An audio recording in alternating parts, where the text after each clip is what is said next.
Mari Tuan. Mari silakan.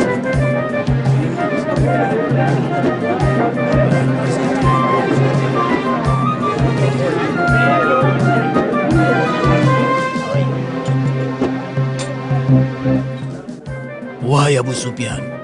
Wahai Abu Sufyan. Ya, ada apa? Kami telah menjual seluruh barang dagangan yang kami bawa dari Mekah. Lalu apa yang kau tunggu? Cepat kau beli seluruh barang-barang yang ada di sini untuk kita jual kembali ke Mekah. Agar keuntungan kita bertambah. Benar.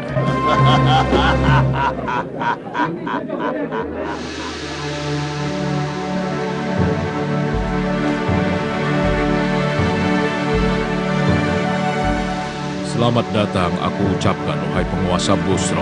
Penguasa sebenarnya adalah Anda, wahai penguasa Romawi. Penguasa sesungguhnya adalah Allah yang Maha Esa.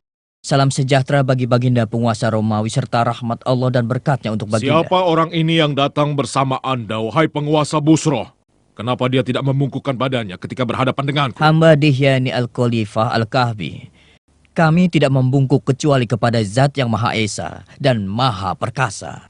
Andai saja aku tidak melihat bahwa kau telah mengenakan tanda seorang utusan, pasti aku akan memperkarakan Anda. Dia dari utusan mana? Dia ini adalah utusan seseorang dari negeri Arab yang bernama Muhammad bin Abdullah, tuanku. Muhammad bin Abdullah. Orang itu yang mengaku sebagai nabi. Aku dengar dia mengatakan sesuatu mengenai kami sekitar 9 tahun yang lalu, ketika bangsa Persia mengalahkan kami. Bukan dia yang berkata, tapi Allah lah yang berkata.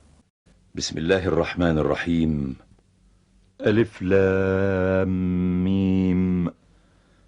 Ghulibatur Rum. Fi adna al-ardi wa hum min ba'di ghalabihim sayaglibun.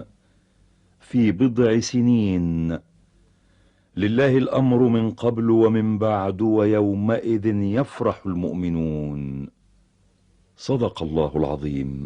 Maha benar dia yang mengutus Anda untuk menyampaikan apa yang dia terima dari Tuhannya. Terbukti kami telah menang menghadapi Persia. Dan diriku telah berkaul bila menang menghadapi Persia, aku akan berjalan kaki dari Hom menuju Baitul Maqdis. Dan aku telah melaksanakan kaulku. Benarkah kalian bergembira atas kemenangan kami? Benar sekali. Karena kalian pemeluk agama Nasrani yang menyembah Allah. Sedang bangsa Persia adalah penyembah api, air, dan berhala. Oh, begitu. Baiklah, bawa kemari suratnya.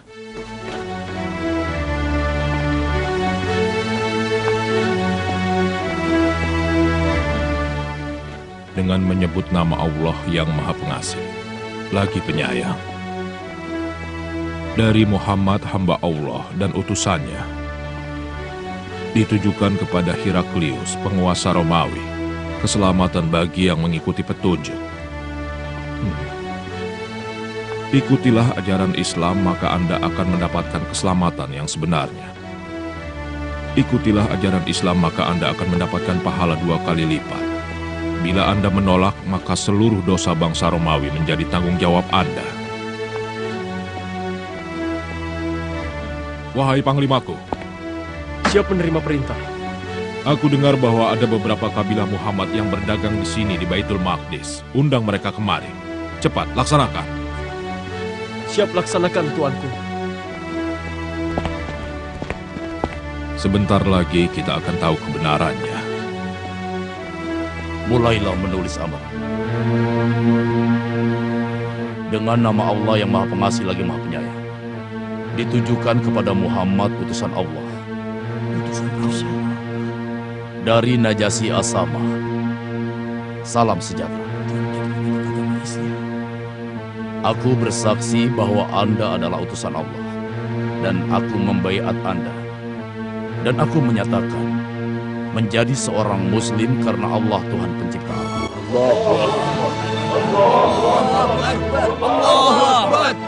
Kami sudah siapkan bahtera buat Anda dan saudara-saudara Anda yang hijrah ke sini untuk kembali bersama-sama ke Madinah. Ayo buah segar. Mari. Ya, silakan tuan, silakan. Apakah Anda yang bernama Abu Sufyan Syakir bin Harb Al-Umawi? Benar. Tuanku Kaisar Romawi ingin bertemu dengan Anda dan mereka yang beserta Anda. Untuk apa? Kami tidak melakukan kejahatan.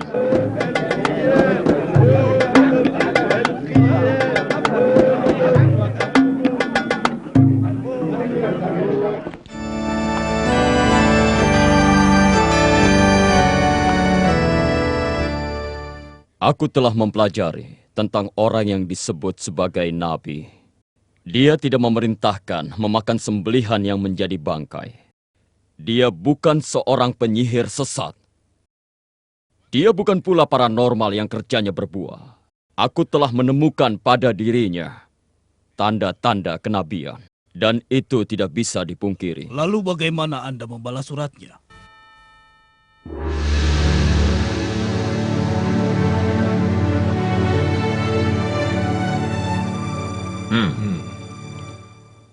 Siapa di antara kalian yang paling dekat hubungan kekeluargaannya dengan orang yang mengaku dirinya sebagai nabi? Hamba tuanku, tapi kami di Mekah tidak mengingkarinya dan menolak semua ucapannya. Mendekatlah kepadaku dan juga orang-orang yang bersama Anda.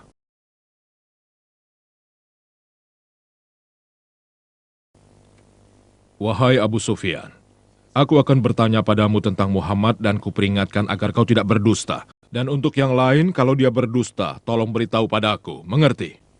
Kami mengerti, Baginda penguasa Romawi. Kami mengerti. Ceritakanlah tentang silsilah keluarga Muhammad. Dia keturunan dari keluarga yang agung dan mulia. Adakah di kalangan kalian yang mengaku sebagai nabi sebelumnya? Tidak ada, Baginda. Adakah kakek dan kakek moyangnya yang menjadi raja atau penguasa? Tidak ada. Apakah pengikutnya dari golongan kelas atas atau golongan kelas bawah? Pengikutnya dari golongan kelas bawah. Apakah pengikutnya semakin berkurang? Bahkan bertambah terus. Apakah kalian pernah menemukannya berdusta sebelum dirinya mengaku sebagai nabi? Ayo jawab. Kami memberinya gelar orang yang jujur dan terpercaya, tuanku. Pernahkah dia berkhianat? Kalau bukan kalian ada di sini, dan kekhawatiranku kalian membongkar kedokku di masyarakat Quraisy, aku pasti berbohong. Dan akan kukatakan sesukaku tentang Muhammad. Aku menunggu jawaban dari Anda. Belum pernah. Belum. Tapi saat ini kami sedang mengadakan gencatan senjata selama 10 tahun. Dan kami tidak tahu apakah dia akan berkhianat atau tidak. Apakah kalian memeranginya? Bentrokan di antara kami sering terjadi. Satu masa mereka menang dan satu masa kami yang menang. Lalu apa yang dia serukan? Dia sering berkata, "Sembahlah Allah yang Esa, dan janganlah kalian menyekutukannya dengan sesuatu." Dia juga melarang kami menyembah berhala yang telah disembah oleh nenek moyang kami. Dia memerintahkan kami sholat dan berlaku jujur, menjaga kehormatan, bersilaturahmi, menepati janji, dan juga menjaga amanah. Kalian dengar? Dia bukan seorang keturunan raja. Jadi dia mengaku sebagai nabi bukan karena menginginkan tahta nenek moyangnya. Pengikutnya dari golongan kelas bawah seperti pengikut Isa Al-Masih.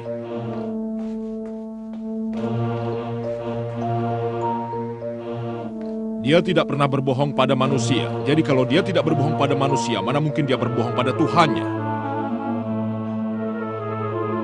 Dia memerintahkan jujur dan menjaga kehormatan dan menyerukan agar menyembah Tuhan yang satu. Aku mengetahui bahwa akan datang seorang nabi, namun aku tidak menyangka bahwa dia datang dari golongan kalian.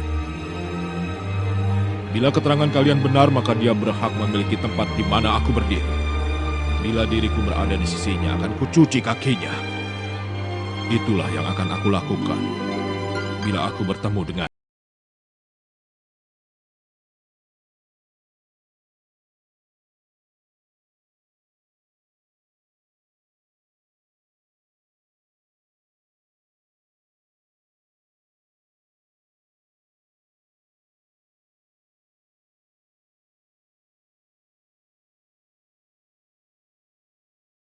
Tersenyumlah, bergembiralah wahai Dihya, karena Heraklius, Kaisar Romawi, merasa takut terhadap Muhammad dan membutuhkan sihirnya. Bismillahirrahmanirrahim. إنك لا تهدي من أحببت ولكن الله يهدي من يشاء وهو أعلم بالمهتدين. صدق الله العظيم. بسم الله الرحمن الرحيم. الذين يتبعون الرسول النبي الأمي الذي يجدونه مكتوبا عندهم في التوراة والإنجيل يأمرهم بالمعروف وينهاهم عن المنكر ويحل لهم الطيبات ويحرم عليهم الخبائث ويضع عنهم إصرهم والأغلال التي كانت عليهم، فالذين آمنوا به وعزروه ونصروه واتبعوا النور الذي أنزل معه أولئك هم المفلحون. صدق الله العظيم.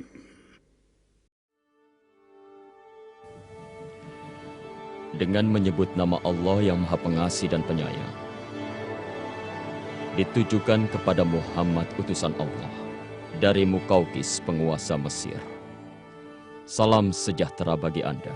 Setelah saya membaca surat dari Anda dan telah saya pahami isi suratnya dan juga ajakan yang Anda tulis, saya telah mengetahui akan datang seorang nabi, dan nabi yang ditunggu-tunggu itu akan dibangkitkan di daerah Syam.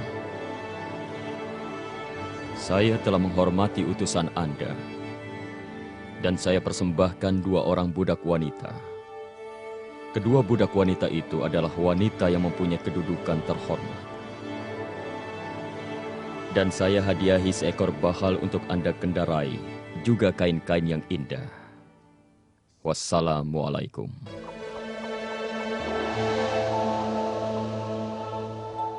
Demikianlah kisah pertemuanku dengan Heraklius, penguasa Romawi, ya Rasulullah. Beliau menyertakan kepulanganku dengan berbagai macam hadiah, harta, dan kain-kain yang indah. Demikian pula halnya dengan Mukaukis, penguasa Mesir. Beliau menyambutku dengan penghormatan yang luar biasa dan juga memberikan hadiah bermacam-macam untuk Anda, Rasulullah. Beliau mempersembahkan buat Anda 2 orang budak wanita yang di Mesir mempunyai kedudukan terhormat. Mereka adalah Maria dan Sirin. Dan mengenai Kisra penguasa Persia, dia telah merobek-robek surat Anda, ya Rasulullah. Saat itu juga Rasulullah berdoa kepada Allah, memohon agar kerajaan Kisra dirobek-robek. Hei Muhammad, Yahin Shah, sang raja di Raja Kisra, memerintahkan Raja Bazan untuk menangkap Anda. Ayo bangunlah, bangunlah. Ikutlah bersama kami untuk menghadap Kisra. Bila Anda menolak ikut kami, maka bala tentara kami akan merubah dataran ini menjadi neraka. Meskipun dalam keadaan terancam, Rasulullah Shallallahu Alaihi Wasallam meminta kedua prajurit itu kembali menemui beliau keesokan harinya. Kenapa? Beri dia kesempatan untuk berpamitan dan mempersiapkan perjalanan yang amat panjang esok hari.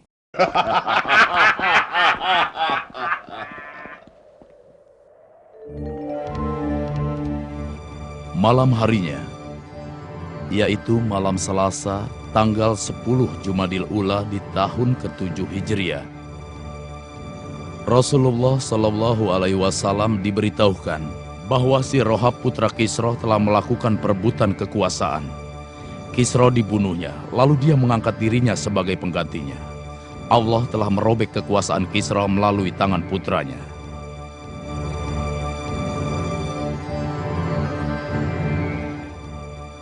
Keesokan harinya, Rasulullah memberitahukan mereka apa yang sudah terjadi. Sadarkah engkau atas ucapanmu, Muhammad? Apa kau ingin kami menyampaikan kepada raja semua ucapanmu itu? Rasulullah Shallallahu Alaihi Wasallam bersabda kepada keduanya, "Ya, dan kalian sampaikan kepada Badzan bahwa agamaku dan kekuasaanku akan melebihi apa yang telah dicapai Kisra." Dan ketika Badzan mengetahui kebenaran berita terbunuhnya Kisra di tangan si Rohab, kemudian Badzan dan orang-orang Persia yang berada di Yaman memeluk agama Islam. Tidak sampai 30 tahun semenjak Rasulullah mengirimkan utusannya kepada para penguasa, seluruh negeri yang dikirimi surat oleh Rasulullah, mereka semua memeluk agama Islam. Bismillahirrahmanirrahim. Qul ya ayyuhan nasu inni rasulullah ilaikum jami'a alladhi lahu mulku as-samawati wal ard la ilaha illa huwa yuhyi wa yumit فآمنوا بالله ورسوله النبي الأمي الذي يؤمن بالله وكلماته واتبعوه لعلكم تهتدون صدق الله العظيم.